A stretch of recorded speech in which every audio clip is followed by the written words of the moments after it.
type, you know. So I read the type descriptions, and I was like, oh, I'm ENTP. I'm 100% sure. I was like, I'm sure right away. And then I just didn't think about it again for another 10 years, basically. Not much, anyway. And then when I encountered it again around age, 41 or 42 or whenever, all of a sudden there was all this stuff about cognitive functions. And it was much more interesting. There's a lot more depth to the idea because there was a mechanics to it and a logic to it that I could delve into a bit.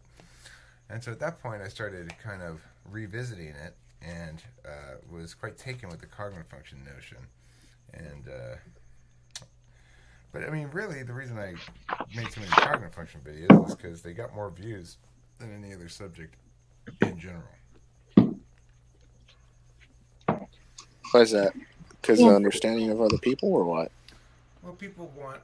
I mean, I know which videos will get, what kind of videos will get more views. If I wanted to really focus on getting views, I'd make videos that were all about, like, why the INFP is so special, and what makes the INFJ so deep, and what makes INFPs the most tender or something.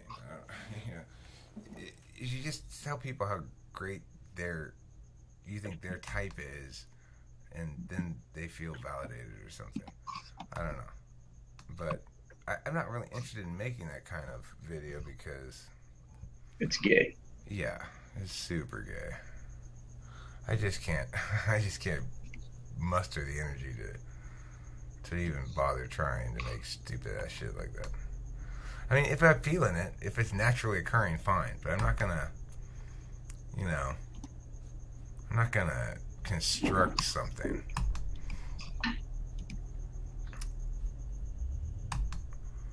That's why you do a script and you interview people, have them try to explain their type, and after you get so many of them, you can, like Chloe said, choose an individual that is similar or represents more of the way of your own lifestyle. Yeah, well, I don't really have a plan here, so I'm just having fun, basically. I've got shit tons of different people that I've talked to. Well, many of them, most of them, or a substantial amount anyway, have their own playlist. But I mean, I guess I just have to live with the consequences of my own inefficiency in some regard. If I really wanted to succeed more than I wanted to play, then I could be more successful at least. Maybe not fully successful, but more successful. But I don't want to be put in that box either. And that's more important to me. It's like one huge advantage of doing whatever you want all the time for years is nobody complains when I put up another random video about something that's not related to cognitive functions. Everyone just goes, well, that's Eric. That's what he does. Yeah, that's true. If you set the standard of a video so low, no one's going to expect Well, I'm not saying I set the standards necessarily low. Some of my videos are good, and some of them are pretty bad, and some of them are in between. But what I'm saying is that the topic or the kind of video, there's no consistency across my videos. Like, most of them are talking, but there's also music. There's also edited ones. There's non-edited ones. There's ones with background music. There's ones that talk about philosophy. Ones that talk about politics. Ones that talk about finance. It's like they're all over the place. So if you're looking for something specific, you'll find it here eventually if you dig a little bit. But it's not going to be tailored to your. If you think you're going to McDonald's, you're going to get the same food every time. It's not this place. This chef just makes whatever and hopes it's edible. Yep.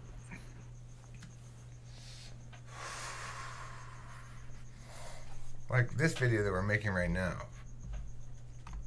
it's a thriller. I'm not gonna lie, it's captivating. After all, I'm musing randomly. Saren's chiming in. Not host Mark is helping me discuss the importance of whatever it is we were Well, joking about before. are you recording it yourself or not? Yeah, I'm recording it. Oh, okay. I just started recording it with my recording glands. I have glands in my body that make video recordings. That way I don't have to use apps. I just turn on my recording glands, and whatever conversation occurs here gets compressed into distilled pituitary juice, and then I spit it onto the computer screen, and that's how I upload YouTube videos. Well, I had asked, who was it? The ISFJ chick. Oh, Jewel? Jewel, yeah. And I asked her what the current status is with Eric. And, I'm sorry, what's your spouse? Kim? Kim, yeah. How their mating or dating rituals going. Whether they actually are going to get married or not. And the only reason I relate this is because my sister started dating a gentleman like a year ago, and they put like a 2-year span of when they wanted to get married or unite. And I don't know if you guys is it still in the plans or not. Yeah, we're gonna get married. I mean, the thing is, I refer to her already as my wife. She refers to me as her husband when we talk about when we talk to a third party. Probably because we're old or something. It just seems weird to call her my girlfriend. But I just call her my wife or refer to her as such, and she refers to me as her husband. I don't feel any particular need to actually legally get married because, like I explained to Kim, once I say I'm married, I think I'm married. And that's good enough for me. But if she wants to actually have a ceremony and stuff and make it official, so for her, because she wants it, I'm happy to do so. I guess it would probably be wise to have a prenup. I know that sounds weird, but I think I might. If we're gonna get legally married, then I should probably get a prenup. Just because I don't want any hassles if there's a divorce. And Kim's so fucking fighty. She's not like my previous 2 wives who I just steamrolled. You know, Kim's like a Wolverine with a thorn in her paw. She's just, oof. Like a honey badger? Something like that. She is fighty. But that's cool. We haven't been fighting much at all lately, but she's still fighty as hell. You know, anything that... I had to reload. You might want to reload, Mark. Anything that's good. That Oh no, crosses that's because I figured it was that you guys Eric, do you think postponed it a year?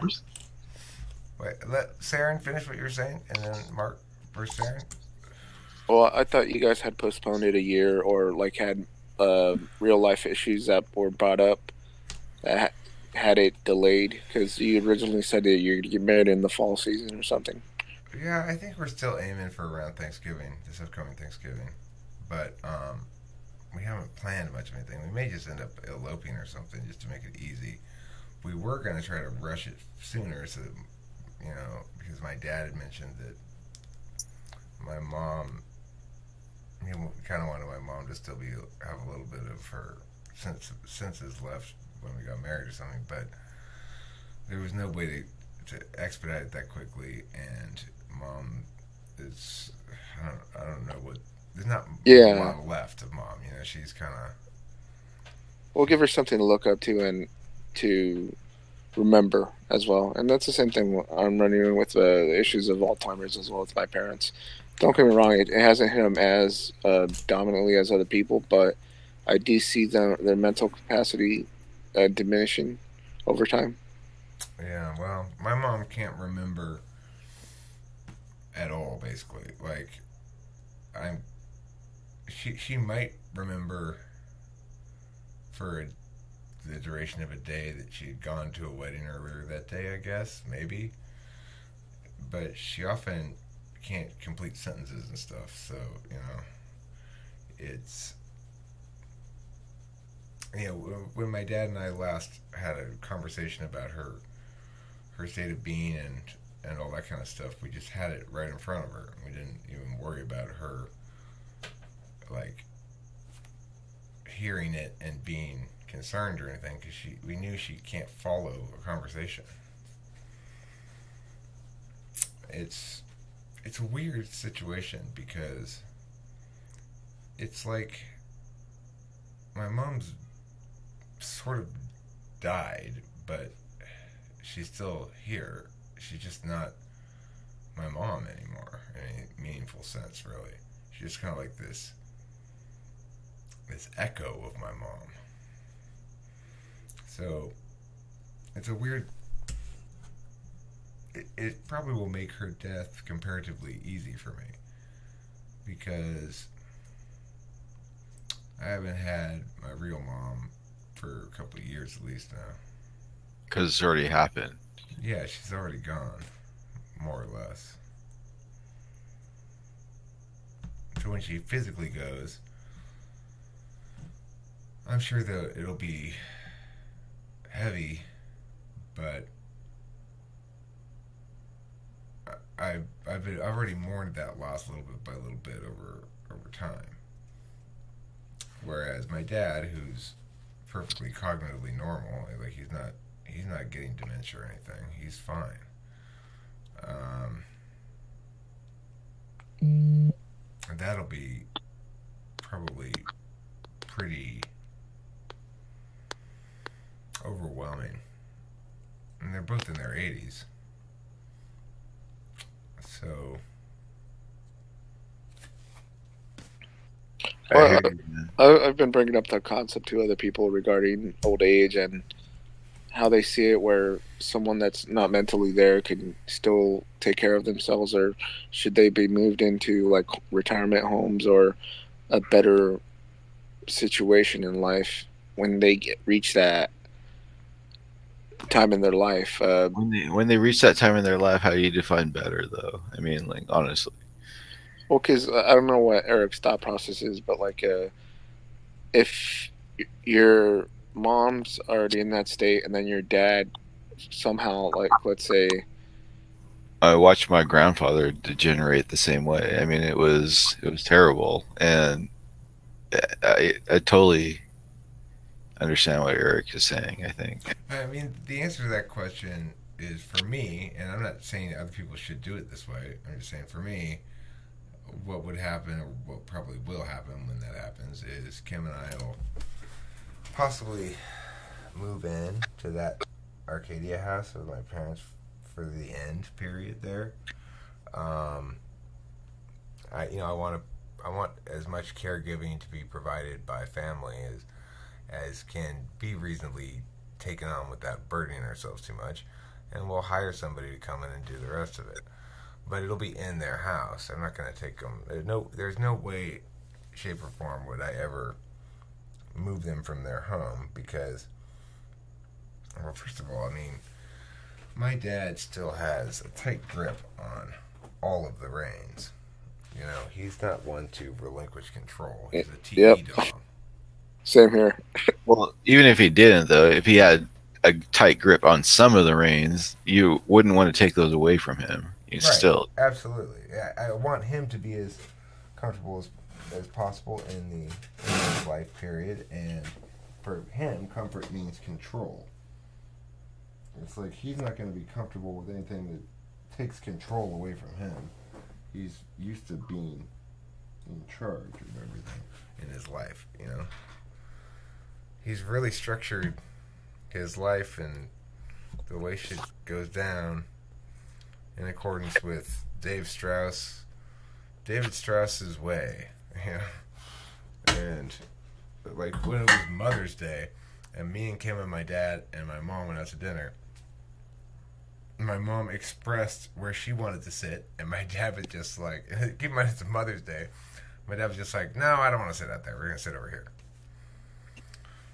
So, yeah.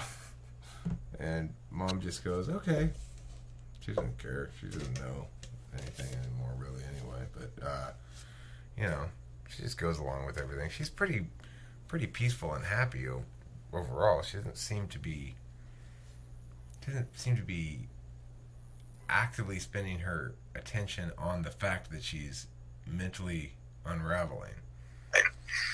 She's probably aware of it, but she doesn't talk about it at all. Do you think she's like you? Do I think she's like me? Well, in what regard? That she doesn't talk about things, or? Well, in that sense, I mean, I wouldn't ask that question if it wasn't specifically. I mean, I would say it's very easy for me to get absorbed in whatever thing I'm attending to and ignore stuff that might otherwise be troubling. She might have that same quality, but she's not really an escapist like I am, so I don't know. She's an SI dom, so they've got weirdly non-ambitious thinking. You know my mom, right, Eric? I met her once or twice, so I don't really. I thought you knew her a little bit more. Okay. Well.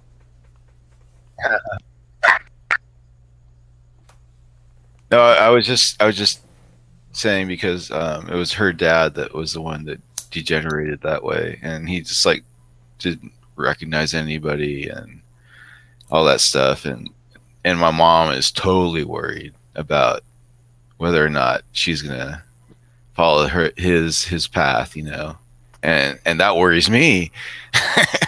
You know, it's just kind of a chain reaction thing, but I don't know if it's a genetic thing or if it's just something that's gonna happen, or maybe it won't. You know? Yeah. Yeah, I don't worry about that. Like, I assume that I'll be mentally fine. I might not be, but I don't have any reason to think. Like, I can almost understand why my mother fell into dementia. I think it has to do with personality type, because ISFJs, like Kimberly and like my mom, they operate on the assumption that they can't really know anything about the world except by extrapolating from their experience. So they're constantly stuck in reviewing what's already been and what it's meant and what they've already decided that they need to do and work on, what they got coming up today and stuff like that. They live on this really short time frame of like a single day, basically, and they just don't have any NI. They have a little bit, but they don't rely on it for any kind of knowledge. So they just don't really trust that which they know. They trust that which they've experienced.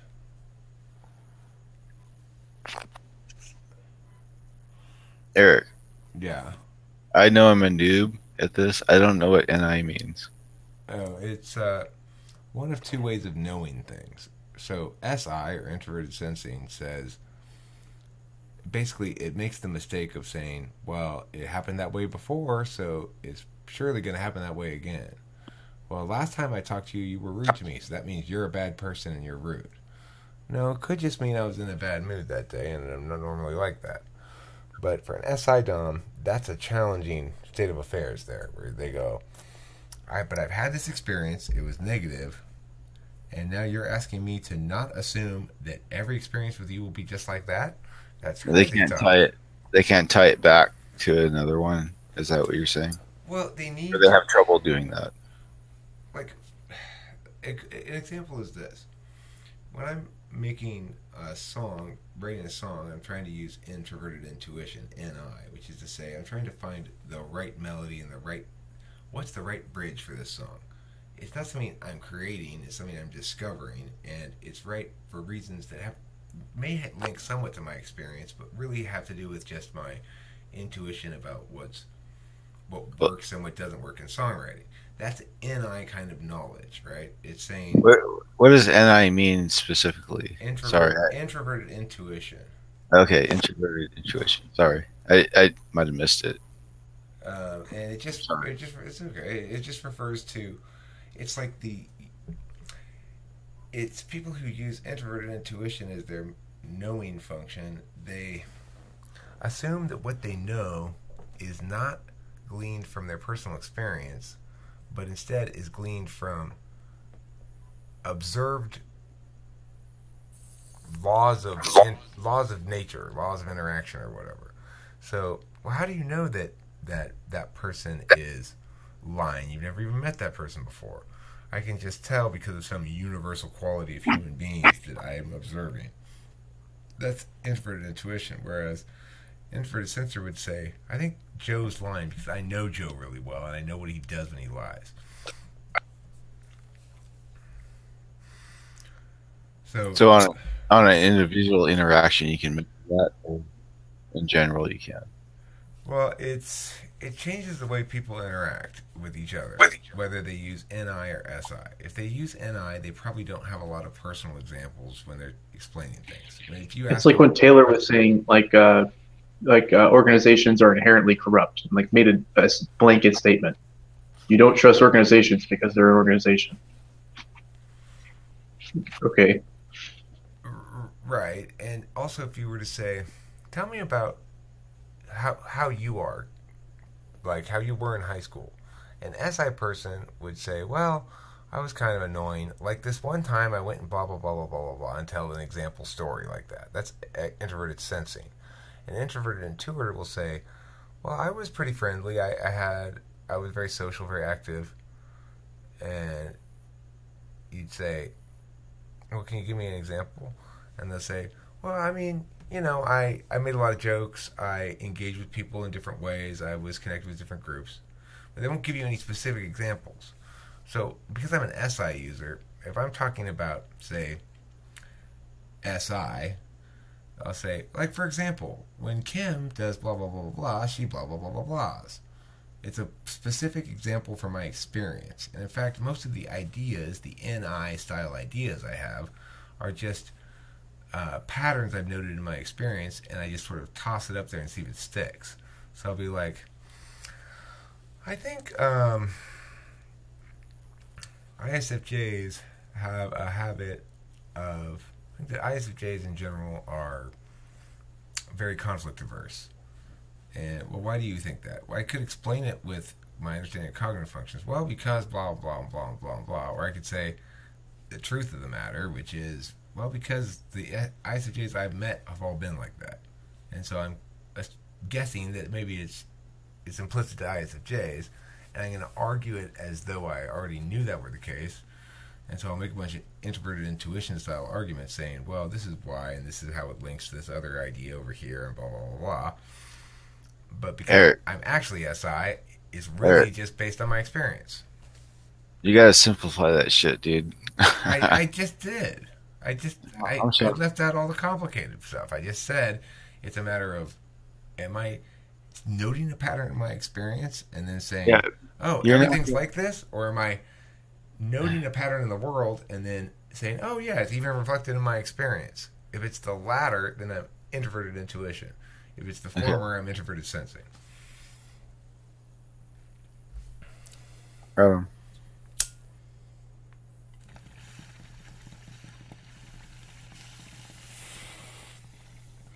But what complicates it further is where your knowing function is in your priority stack. So for me, I act first, ideationally. I come up with ideas first. Second, I test them logically. Third, I check to make sure they're presented for other people's... This is the Eric I want to talk to you. ...consumption. And then last, I know. So I'm a knower last. So you're not going to get a lot of knowing function from me from the SI perspective. It'd be hard to type as SI or NI because it's last in my priority stack. That's interesting. I just asked what is SI. You gave me a whole bunch of stuff. I was trying to eat it up. It's a tough question to answer in a few words. No, I'm not. I'm not saying it should be. Yeah. Absolutely, not saying it should be. I mean, I still find the function model really useful because regardless of whether you think people have quote unquote cognitive functions, it's definitely the case that we can parse or taxonomy the way that people communicate and express things by using cognitive functions. Like people do make either more NI style, introverted intuition style justifications that appeal to the universal and that don't give specific personal examples, or the alternative. So even if you're not describing people, if you're describing just... Well, you just discounted cognitive functions in one sentence and then said you could use them in the other sentence. No, what I'm saying is, even if you don't think that they're things that people have, Mm-hmm. we can still use it to more accurately than any other way, pretty much, describe people's behaviors. So it's like, you might say, no, cognitive functions don't exist, they're not real things, and people don't... No. I'm not saying... I'm not saying you're saying that. I'm saying one might say that, okay? One might say that. Right. And one might have claim to some sort of decent argument there somewhere, but at the end of the day, you can simply say, well, then fine, let's pull back and taxonomy the behaviors, the different ways in which people express knowledge, for example, the different ways in which people argue justification for things, the different ways in which people affect change in the world and interface with other people and interface with things. So it's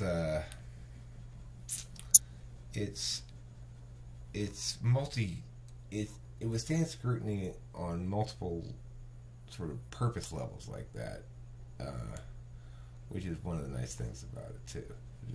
You can make very limited claims that are still very powerful claims about cognitive functions. I mean, like, what is a definition of scrutiny to you?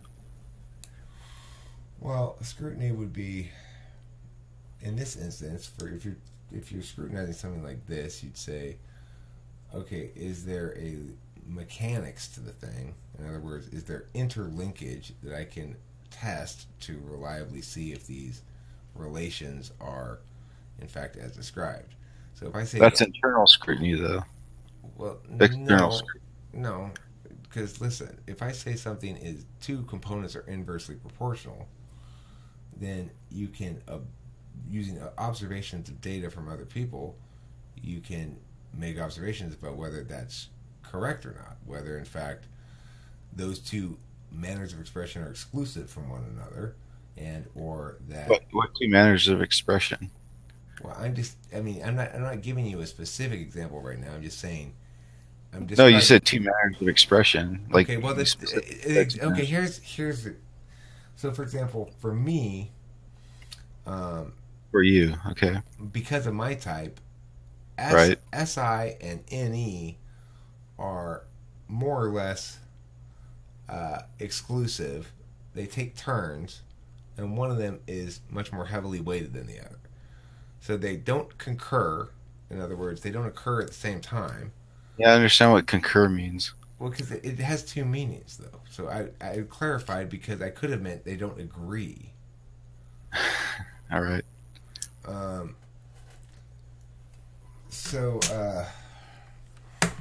Anyway, I'm trying not to let you be pedantic. I'm just trying to be precise, as always. Okay, I know. So if you could then test that and see, well, do you display behaviors that you've indicated are consistent with... Can you test it easily, or is it difficult? I mean, you'd have to decide to actually test it. You'd have to make a conscious effort to observe, and you'd have to maybe, depending on whether or not you're susceptible to a lot of bias influence, you may have to do some sort of double blinding or something to yourself. But it depends on your type as to whether you're really susceptible to that. So, I mean, the thing is, if I were going to scrutinize something, I'd say, okay, well, what's the logical relations that this thing claims are in place? Because once a thing is willing to be pinned down on its mechanics, define the thing for me, because I don't know what thing you're talking about. Okay, well let's use a couple of different examples. Cognitive functions being one model to explain why humans behave the way they do, or how they differ from each other in a finite number of sets, so to speak. And then another thing that does the same thing is horoscopes and cognitive functions. So if we were to subject them each to scrutiny, I'd say, okay, well, what's the link? What's the mechanism? So with cognitive functions, I can have the mechanisms explained to me, and say I can be told it's the taxonomy of human manners of attention. In other words, it's just a way of breaking down a massive pile of things into an orderly structure of sets. And okay, so that's what it is. Well, what's the principle by which these divisions are determined? Like, we can say, well, how are mammals different from reptiles? And then it can be explained. And you can That's a different question than principles. But I'm making an analogy for a reason. Okay. I'm saying that, with an animal kingdom I'll thing, let you have it. With an animal kingdom thing, we can look at the examples of different families of animals. Oh, okay, all these animals they have these certain things in common. It's true. They all got scales and they all don't have warm blood and whatever. And we call those reptiles, and yada yada. So there's something that's much more actually satisfying and much more concrete in a lot of ways about cognitive functions than about animal kingdoms, because nature presents for us things that naturally fit into sets of animals, but it's pretty wishy-washy around the edges, right? So the nice thing about cognitive functions is it's got its own quality of wishy-washiness in terms of definitiveness. It's like, I could explain a given behavior as an expression of this, or an expression of this, or an expression of this in these contexts and stuff like that, and no single explanation for any given specific behavior is ever going to be definitive. How did we get here, Eric? Can you trace me back? I lost touch a little bit. Oh, well, we were going to discuss the difference between subjecting something to scrutiny if it were, say, horoscopes versus cognitive functions, and why one withstands scrutiny and why one does not withstand scrutiny. Because you asked what scrutiny was. I don't think I talk about horoscopes, though. No, I know, but in order to answer your question about scrutiny, I'm going to provide examples. You brought up horoscopes. One that doesn't withstand scrutiny and one that does, to highlight the distinctions. My bad. Sorry. No, not your bad. Just needed clarification. I provided it. I mean, right. I don't always necessarily provide. You did. I don't necessarily right away provide somebody with what they need to get the feel for it that they want to have on it, because they don't necessarily. Yeah. Okay. Fine. So then, the thing is, if you ask what the mechanics of horoscopes are, you say, well, it's about your birth date and where the planets are. Then you naturally are going to ask, well, what's the link? Like, how does that cause you to be this way? And there's not really any explanation for that. It's just, well, it just is, or something. That they have, these heavenly bodies have a lot of influence on us. But why and through what mechanism? And how can we test this in some way? Like gravity and forces. Here's your answer. Oh, gravity and forces. Okay. I don't know. Somebody might respond with that. That's what I think they would say. Is that they pull us in certain directions, like the moon pulls water. Okay. Mark, is this where we started? I don't remember this conversation being part of the talk. Well, this is an analogy that we're doing. Okay. Sorry. So, the thing is, it's like, you'd say, okay, well, have you checked other random shit that you could match stuff up with and see if you take the same basic observations about distinctions between humans, that humans are different from each other, that, Mark and I are more like each other than we are like our significant others in many, many ways. Even though Mark's the same age as his significant other, and I'm the same age as my significant other, and we're a big difference apart in age from each other, we're way more like each other in lots and lots of ways than we are like most What's other the people biggest we factor encounter. in that difference? Well, the reason What's the biggest factor in that difference? in the difference between what? Mark and yours significant other that you said. Well, I think it's type. You made that distinction. I I think just it's want type. to ask what's the biggest thing. I think it's type. Type. I think it's the fact that my seeking function, the thing that I'm seeking somebody else to take care of for me. Like, let's say you have a job, let's say that was working on a ship, and you're like the ship's second in command, okay? So the captain gives you this set of tasks, and you go, well, I like doing this job. I like steering the boat, so I'm going to keep this job for myself. And I don't like swabbing the poop deck, so I'm going to make that guy do that job. Do you like steering the boat? I mean, I don't like going on boats at all because I get very easily seasick. But You use that example, and you said it's just, that steering the boat is better than swabbing the poop deck. The point is, everybody likes different kinds of jobs. So the kind of jobs that I like in general are ideational, the ones that allow me to assume an open future and chase possibilities that may or may not pan out, and to give myself a lot of opportunity to fail, because I know that I've got to fail a few times for every success, basically. It's just how I work. It's something I've learned over the course of many years, that's how I operate, and it's much better to accept it than it is to get angry at oneself for the failures or stuff like that, or try to prevent oneself from failing. Because this is pure Eric. I love you, man. That's just how I am. Absolutely, right? Agree with you 100%. What you're saying right there, dude. That was pure Eric. I love you. So thank you, Shad. I do. The thing is, Kim, that is anathema to her. She cannot stand the idea of going to anything without a plan. She hates to be asked to improvise. I'm sorry. She hates to be asked to improvise about anything. She wants to know ahead of time exactly what's going to happen and blah, blah, blah, blah. I could give a fuck. It's like I want lots of flexibility in the moment because I probably want to change whatever I had planned anyway. So that's a way that Mark and I are a lot more similar to each other, and our significant others are more similar to each other's than either of them are to us because of a cognitive function thing. I like to improvise, she likes to plan. Well, Mark's always been very gracious to me. Like I feel like every time I've been in a conversation, he's kind of come to my defense. I hate to say that, Mark, just off the ball like that, but I always feel like that. I feel like Mark is not just on my side necessarily, but he fair and just. Is he? Fair and just? Yeah. You're a fair person. Yeah, I think that's cool. I think so too.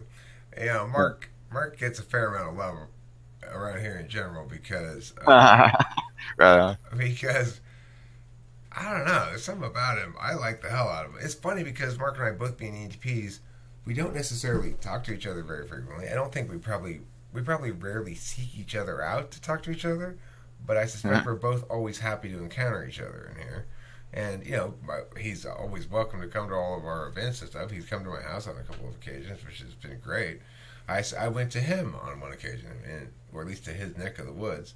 We went to a Denny's, couple of Denny's. Two Denny's. Yeah. A couple of Denny's. Hey. You got to double up with the Denny's when you're in Arizona. Dude, I want to move to fucking Arizona. Just to double up the Denny's? No, because it's fucking great there. You're in Glendora. You're in a pretty swanky hood. Yeah, it's pretty good here. It's pretty good here. Is that the place you mentioned every now and again, Eric? Glendora? Glendora is... What, in reference to sounds that you hear? The sounds?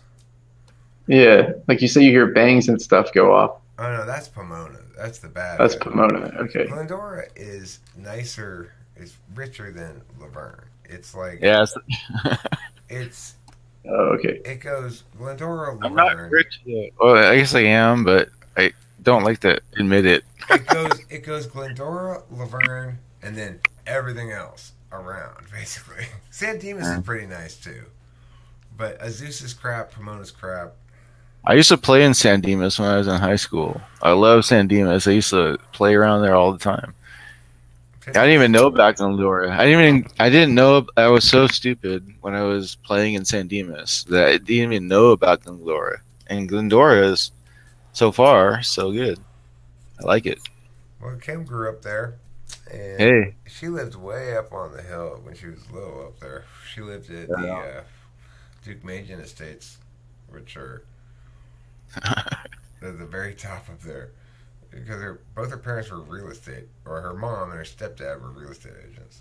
Well, they're developing like crazy up here, and so I think I pick well. I think I have a good spot here.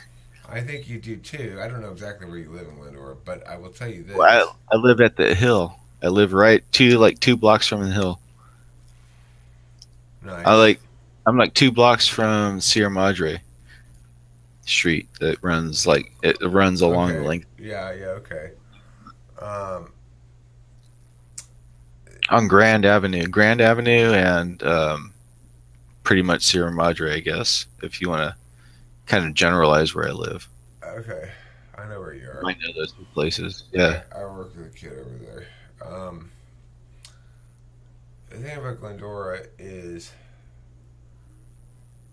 those property values will definitely continue to appreciate, as will Laverne's, as long as we can keep Pomona at bay.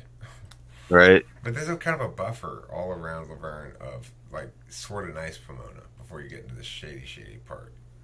No, that's the thing. I live right next to the college too, so the college is not going to get worse. You know what I mean? Like, maybe it will. No, your property value will continue going up because as soon as the thing starts getting China-fied, then you're going to get real property value jumps.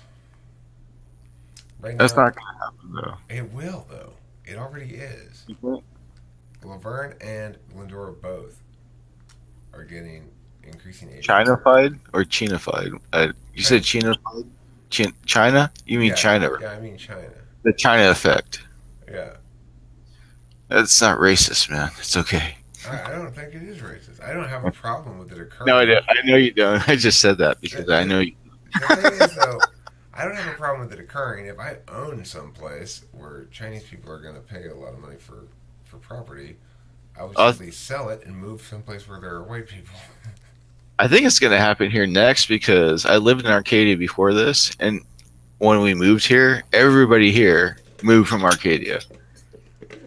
Mm-hmm. You know what I'm saying? Mm-hmm. So it's like the natural progression of things. Like, I just think it's going to happen. Our property value is skyrocketed, dude. Like, it's freaking great. I love it. Oh, well. I'm not going to sell. I just want to keep it. And I'm going to sell my parents' house when I inherit it. TC? The one that you lived in? Yeah, my childhood home, because I don't want to live in Arcadia. Traffic is a fucking nightmare. Yeah, I know. Well, I don't know. The thing is, there's no disputing the fact that your Asian-heavy areas, like Monterey Park, Arcadia, Temple City, that the driving is nightmarish. Yes, they're terrible. I was dealing with it when I lived there. I moved away. Then I came back. I was like, holy shit. Oh my god. What the hell? Right. Every time I go visit my parents, I was like, I can't even deal with this. This is insane. None of you. I don't know. I mean, other people in the room, you should see it. These Chinese women, they're all over Arcadia and Temple City. It's like they're everywhere. They've got these driving gloves on. They've got like a welder's mask. Blast mask, yeah. Yeah, I shit you not. It's like a plastic version of a welder's mask. It's a blast mask. I know. It's a blast mask. Covers their whole face, and they're driving, and they just drive and they look straight ahead. They don't ever look to either side at all. So it's like, let's say there's a two-way stop. They're supposed to stop. You don't have a stop sign. Once they come to a complete stop, you can see them. You go, I might as well just stop. I might as well just stop because she's just going to go. She's going to stop and then go. She won't look at you when you honk at her. She will not ever turn her head 1 inch. She just goes straight ahead. You're killing me, Eric. Dude, you're so accurate. Yeah. Oh. It's crazy how unbelievably true it is. It's so Tell the shockingly story. true. Tell the story.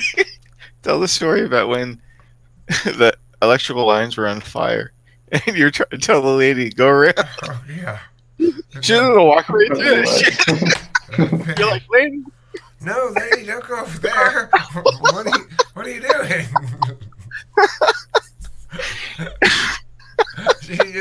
I'll just walk right through the fire. Those firemen will have to get out of my way. She was headed that way though, and you're like, "Oh, hey, lady, stop!" That's crazy. Oh man, what's that video called? Okay, I gotta find that. I'll let you go. There's a 1 minute version of it too. It'll be fun to watch. Are you gonna pull it up? Oh shit! Minute. Action packed or something. I love Jeff's comment. Jeff Wagerman. He said, "You pulled out the true Jerry Lewis on that one." Hey, lady. He totally did though. Yeah, I guess so. Let's see. Is Watch. this the right link? You gotta push it. You gotta push that shit up. I'm gonna put it right now. Here. All right. I got the right link. Let's see. You guys are in for a treat. They've probably seen it. I don't know.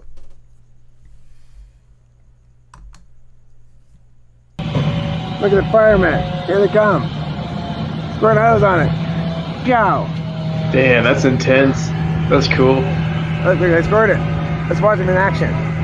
Don't go that way, lady. Hey, lady. No, lady. Welcome to Arcadia. Ay, ay, ay. Yeah, you want to go a different direction, probably.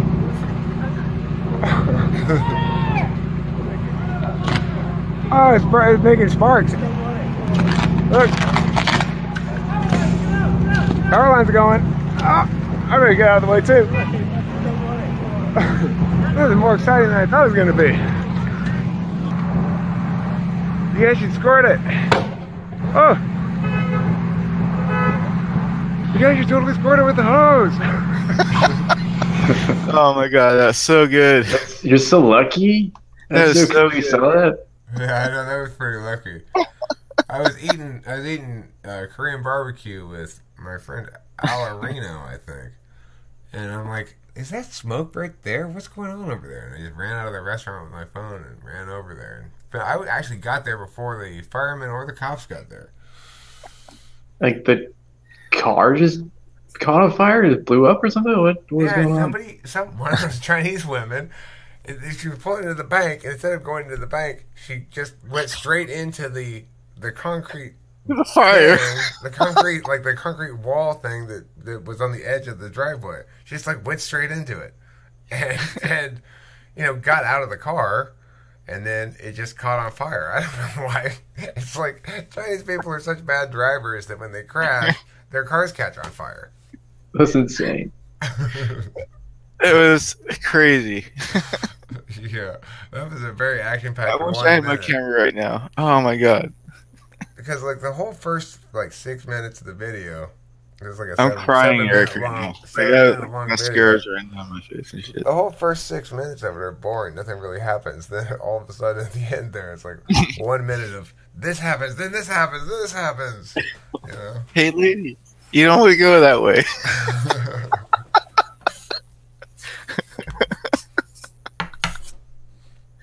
You're a hero, Eric. You saved your life. I mean, it wasn't until a chasm of fire opened up in front of her that she decided to turn around. Sparks were flying from the freaking power lines and shit. And the car exploded a couple of times too. It was like boom. Yeah. It didn't send shrapnel or anything. It just made a big boom sound. But it was just a sound. It was like literally visual effects. Boom, blowing up in your face. Shit. Well, my favorite part of the video is the last thing right there when I say, "You guys should totally squirt with the hose." It seems so funny to me because why aren't they squirting in with the hose? Oh shit! Yeah, like what was that guy doing? He's like on the ground, like kneeling next to it. Right. And then, power lines are going, power lines are going. It totally looked like it was like a set of a movie thing. It's like cue this thing, then cue that thing. You know?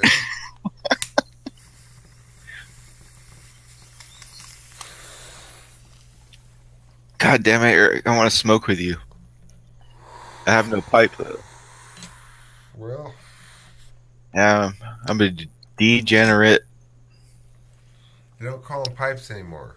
Nowadays, the young people call them a piece. No, I don't have a piece. Yeah. I don't like I could that. probably, yeah, but the young people can't build one out of nothing. I have that advantage. Done it before, do it again. I've made some pipes in my day as well. Yeah. Out of makeshift stuff. Makeshift randomness. Have you made an apple pipe before? I have not. Yeah, if you're hard up, you need to make a pipe. If you have an apple, you're good to go. You can make a I pipe out just of an use- apple, no problem. I always have tinfoil, and I use tinfoil, and I got Alzheimer's for that. I guess that's what everyone says. Like, you smoke from a fucking.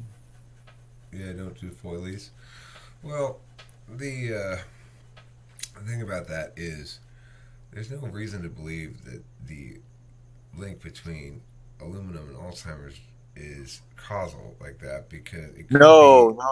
I'm not saying that at all.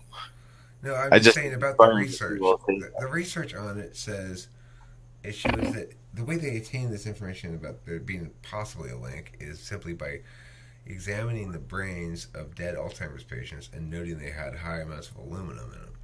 But that Right. could be because the Alzheimer's damaged the blood-brain barrier and let in more aluminum. It could be because Alzheimer's disease You have to explain causes to your me. brain to attract aluminum or something. You I'm know? on your side. There's not any real reason to believe aluminum causes it. No, I totally agree. I researched that one myself. I came to the same conclusion as you did. Apparently. Yeah. One of the other interesting sciencey things like that is how cigarettes don't cause throat cancer. Specifically. Yeah, for years and years, everybody thought, well, cigarettes cause throat cancer because there was a statistically significant correlation between cigarette smoking and throat cancer incident. However, they've more recently determined that it's caused by oral sex, which also correlates well with smoking. Right. So, you know, now do we believe them this time? I don't know. Sometimes they do get shit right eventually. Sometimes. Well, I would correlate that with. So, oh wait, hold on. Never mind. If you Fuck suck it. a lot of dick, you're more likely to get throat cancer No, yeah, I understand. because it's actually caused It by has to CPV. Yeah, it has to do with yeah. Yeah. Yep. But it does because the correlation doesn't mean that it's a causation. So Right, but with that's the even more of an argument towards like you can't say. But with the CPV, they have an actual explanation of a mechanism by which that particular virus causes throat cancer. Whereas they never had a mechanism for tobacco. But they still they don't should have overlap. a mechanism. They should overlap those studies for sure, and see like where they fall out. You know. I mean, from what I can tell on the subject of the throat cancer thing, the science is pretty determined on that issue now. It's like everybody agrees it's CPV that causes throat cancer. Well, a great example is what's his name, the actor. Throat Cancer McGee? No. Yeah, that guy. Mm-hmm. Hey, Shad, Martin listen, Sheen. Martin Sheen. Martin Sheen. Martin Sheen. Did he get throat cancer? Yeah, he got it from that specifically. Famous pussy eater. Yep. Eventually, that's where it leads to. He was a famous pussy eater. That's where he ended up. But you know, was he's he a famous for eating pussy, or was he just famous and a pussy eater?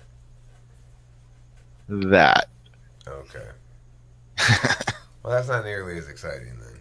Yeah, but, yeah, he got cancer, and then he tried to speak out about it and stuff. But then he was okay. Pussy. But then he was okay. But then he was okay. I think. He got better.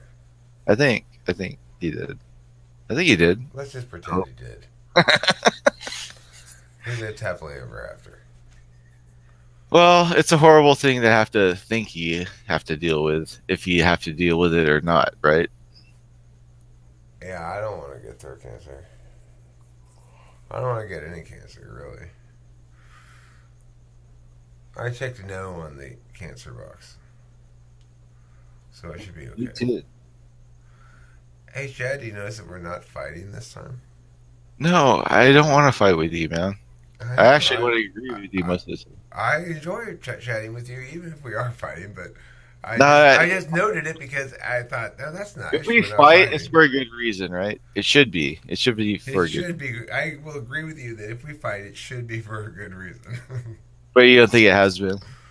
I mean, I don't know. I don't remember really what we fought about. I don't think we did either for a good reason. I don't remember. I don't either. That's the thing that when I apologized before, I was like, "Oh, I'm sorry, I was such a dick to you." I don't even remember what you fought about.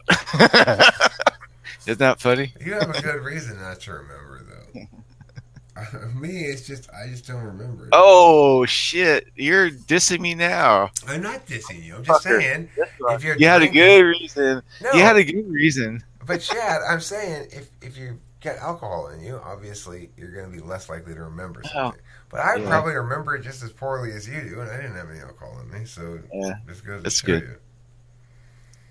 Right on. Yeah. I purposely didn't drink any more since you came on because I was like, Eric's on, I'm not going to drink anymore. Yeah, you don't feel any need to constrain yourself on my behalf, but hey, it's always a good idea to not drink. Yeah, because it's like, let's say it's a good idea to drink, buddy. Then it's always a good idea to stop pretty quick. But you never do. I never do. Most people. Well, it's hard to stop quick. I mean, you have physical ailments sometimes if you're really that far along.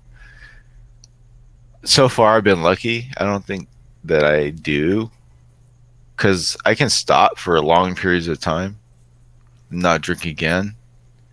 But there's those times where I feel like, oh shit, something's fucking wrong.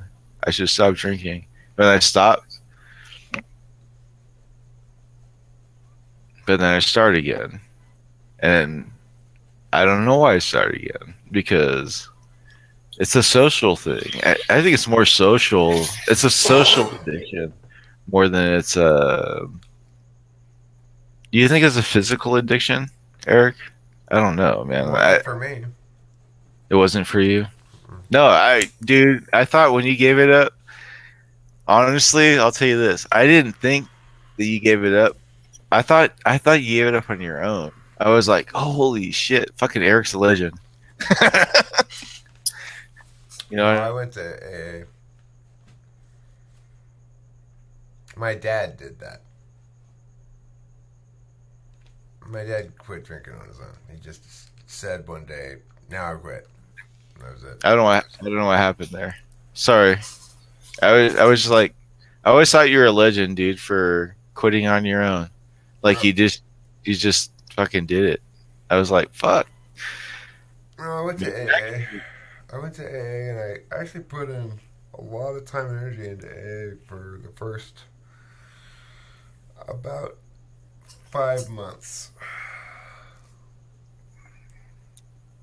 And how did it help you? Because that's the thing I'm trying to fucking parse out. Like, I don't know. I always thought that I thought the same way you did about the religious stuff, and I don't so much. I think we actually we probably agree more now.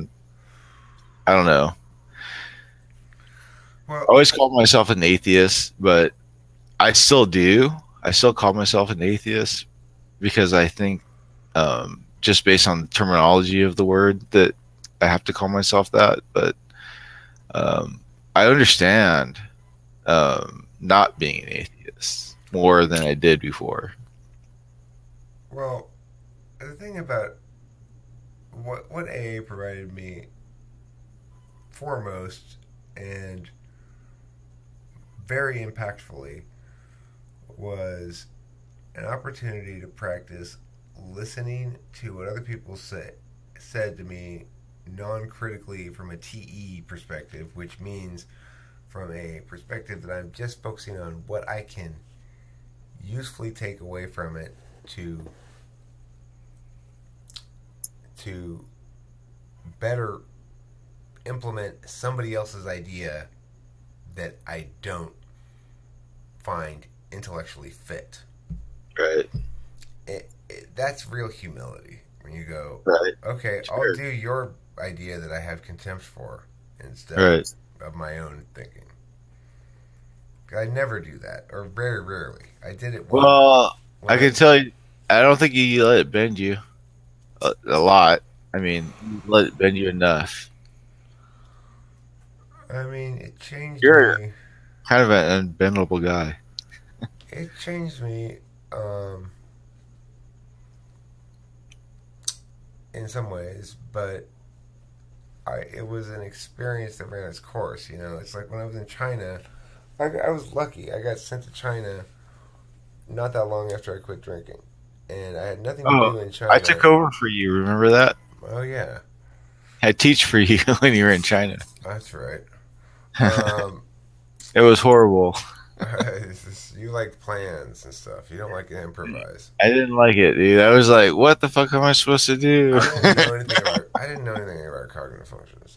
If I had realized at the time that you were what I think, or did it not? I think you did fine. I'm just saying that you're not the type of person who finds that sort of thing fun because it requires I a do. lot of No, I do if I know. You know what I mean? What type do you think he is? I think he's ISTP. I think You think he's an ISTP? Yeah. Yeah, I changed my tag. He's do whatever you want. No, it says INFP according to Taylor. Yeah, well, I think you're an ISTP. All right. Because I've had enough discussions with you to know that you use I know TI. You know me more than anybody does. Around here for sure. Yeah. And so then you're an ISTP. You're an ISTP. I had a lot of trouble typing you, but I've settled on that now. I know you did. What that means though is that you don't like improvisation. You don't like circumstances that require you to improvise. You want to know ahead of time. I don't like it, but I'm good with. I think I'm okay with dealing with those circumstances based on the situation. I mean, like, could be worse, could be better or worse. You know what I mean? Like, I don't know. Right. Well, I mean, it's your cognitive function stuff. My dominant function is your blind spot. Sure. Which is. And that means my dominant function is extroverted intuition, which is coming up with new ideas, I guess, or basically, and always thinking of other possible ways to meow or whatever. That's funny. I mean, like, yeah, I understand what you're saying. I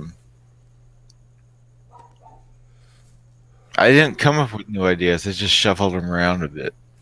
I think when it came to trying to take over for you. Oh, right. Well, you weren't. I wasn't asking you to come up with a lot of new ideas, but I'm saying if No, I'm just telling you. I'm trying to be honest to you right now and tell you my experience. okay, I tried to shuffle around the ideas that you gave me, and I just play them yeah, out as best I could. yeah, I'm sure you did a fine job. But I'm saying that job inherently, because you're a substitute teacher in that context, and you're getting these lesson plans that they're written out, but you've never actually done the thing before, so it requires a certain amount of seat of the pants idness. Right. That You remember? You remember what you gave me? I don't remember. You So, gave me a printed page. oh, I was like, I didn't give you a full lesson. Oh, but you should have gotten. I don't know what. Who knows, dude? hey, I made it work. It was okay, right? Everything worked out. We're past it now. Okay, fine. I just think it's funny. I mean, I had a lot of shit on my plate at the time. Yeah, you did. Yeah, you did. I I was agree with that, man. I was super. You're going to busy. China. Yeah, You're going to China. that was fine. It was helpful. It was good for me. It made me. I learned some things about China, and I also got to spend a lot of time in AA meetings, which made me realize that if you spend enough time in AA meetings doing like spiritual stuff, that you feel kind of Spiritual. whole and at peace and some sort of glowish feel. But I also realized pretty quickly I was never going to be able to sustain that level of activity, nor did I want to once I got back home. As soon as I got back home, first thing I did was start smoking weed again, because the only reason I had stopped smoking weed, I never stopped smoking weed. When I quit drinking and went to AA, I just didn't tell them I was smoking weed for a while, It just didn't come up. Nobody asked. I didn't say it, right? Yeah, but it did something for you. I mean, it was. I didn't have a problem with weed, so why would I quit it? Yeah. Why would? Yeah, exactly. So anyway, but I had to quit when I went to China because I couldn't get weed over there, And I also didn't quit Adderall, but I had to quit that in China too because I couldn't get that over there either.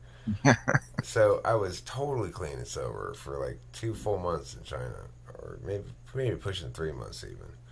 I ran out of Adderall like a couple weeks in. So anyway, that was a good experience for me. It's like helped me settle into my not drinking thing. When I came back and started smoking weed and doing Adderall again, I didn't feel any longer so much at risk for drinking, because I made it all the way through China. When if I were ever to get away with it, I would get away with it there. It's like if I were gonna go drink again, that would have been the place to do it. I didn't have my family with me. I could just, All right. But Chose not to do it at that point. yeah. So by the time I got back, I was set. I knew I wasn't going to drink anymore, or at least I was pretty confident about it. But I didn't stop going to AA until I came back, and then ran afoul of AA stupidity and stuff. It's like it came out that I was smoking weed, and I said, "Yeah, well, I've been smoking weed the whole time." But Eric, you need to. Yeah. Well, they're gonna down you for that, but do you still go? No, I haven't been in years. Okay. I still appreciate what they did for me, and I appreciate dude. their I mean, assistance a lot. I wish that. I think one day I will. I just can't fucking do it, man. If you want to go there, I want to stop drinking, but I don't want to stop drinking at the same time. I don't know. How do you say that, right? How many nights have you drank in the last week? None. This is the first one in the last week. But I've been trying to get it under control, and so before this, I drank every night for 6 years. Every day. Every day for 6 years. Like nonstop. You need to quit. Yeah, you're an alcoholic. You should stop drinking. You don't like it. it doesn't make you feel good about yourself. You hate yourself in the mornings. You feel shame and anxiety. You feel like you're wasting your life. It makes me hate my friends. I don't like my friends that drink because I start judging them based on my drinking patterns. You know what I mean? Like, oh, I can stop like every once in a while. Like, why the fuck don't you? And why are you at my house and causing me problems and all this shit? You know what I mean? I don't really. I don't have that experience myself, but I get, Oh, I I'm get what not. you're saying. But Yeah. yeah, yeah, you should quit. You should just start smoking a lot of weed. That's step number one. I have plenty of access to that. I mean, you have to choose it. You got to choose it before the drinking, and then don't choose the drinking. Just You know, I'm mine gonna and smoke weed. mine and Liz's aunt is like she clips for the fucking supplier of an. If you want to maximize your optimization, It's like you can mix send in it. some I'll send it amphetamines down. with I'll that send it too. down for you. Just whatever you want, anything you want. Like what the fuck? I don't even know what I want. But Well, that's look. The thing is, you may not take to it, right? Not everybody takes to smoking shit tons of weed. Taylor, who's dotting at the moment, he doesn't like to smoke marijuana. He says he doesn't like the way it affects him. come out and play. Now, I suspect it's because it's too. Come out and I don't know. Why do you not like weed, Taylor? What? Why do you not like weed? I get it. Just a second.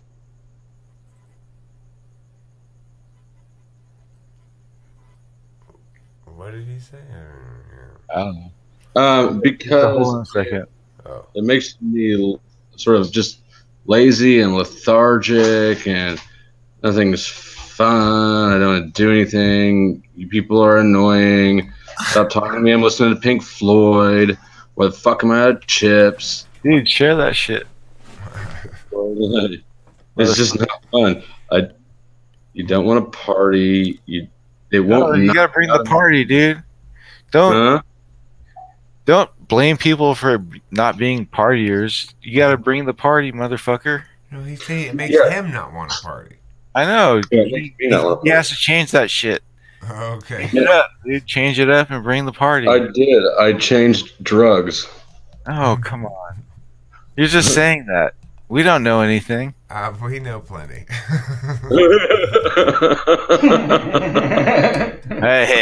Hey.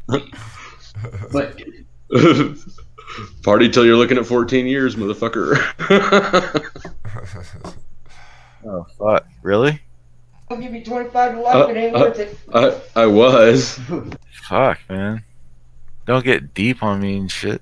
Heavy. He's God fine damn. now. He's out. He's been sprung from the what do they call it?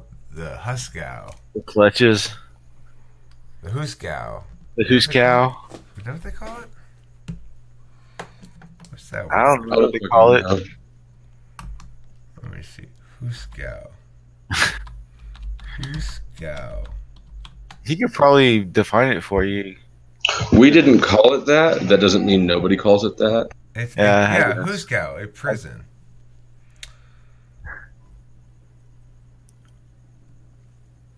We just call it county. Urban Dictionary. There were 6 drunks in the cell when I was in the Huskow last weekend.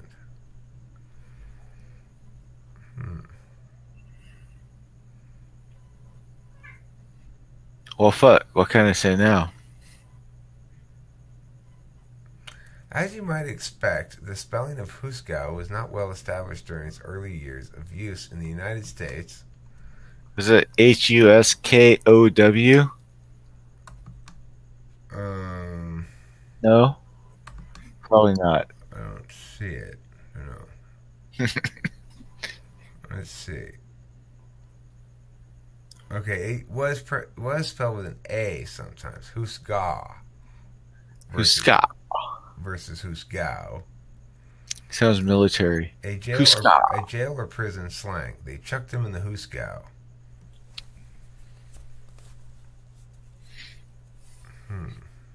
Huska, that was the Pet Cemetery, the guy ghost name. I've never seen it. Or Ask him. Is Uskow whatever? Huska is the name of the ghost on Pet Cemetery. The guy that got his... Look at that. Quick. Right? Huska. I never read. I did read Pet Cemetery many years ago, but I don't remember it at all. Remember the little girl was like, Huska.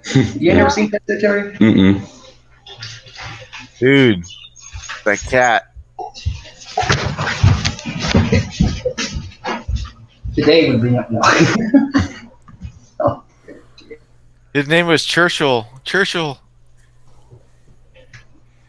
He's a fucking crazy ass cat, dude. Churchill, the crazy cat. He's a crazy motherfucking cat. He fucking sucks. He fucking is crazy. Thanks, Shad. That was lovely. Okay. Did that help? No. What time is it? It didn't help at all. Night time. I think it's time to go to bed. It's 1:30. You too. We'll see it. Oh, I forgot we're making a video. Are we? Oh my god. And thanks for watching Talking with Finish.